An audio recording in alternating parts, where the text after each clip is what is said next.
There is no way that a child, the oldest at least, and perhaps the middle child as well, would have a recollection of life before that day. And to me, that's a big part of this as well, because back in the old days, you know, you're abducted, you go somewhere, there's no way to know, to research. Here, it's really easy. There's many reasons why this would happen, because even if you hear stories about people who are like artificial insemination and find out when they're adults that they were, you know, that they have a different father or mother, and they go and they seek them out and they find them, right? You see documentaries about it.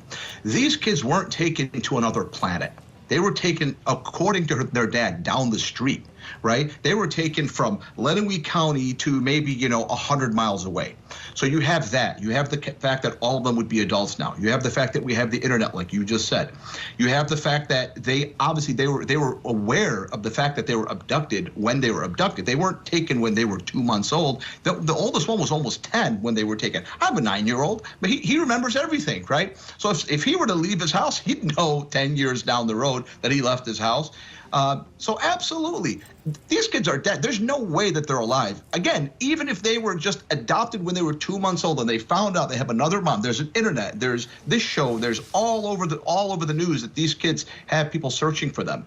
They absolutely would have come home. There's just no conceivable way in my mind that 1, 2, 3, all 3 kids would not come back, and they were given. There's kids who go to the Amish community and they just leave just because they want to leave, let alone they weren't from there. So absolutely, if these kids were alive, at least one of them would have popped up.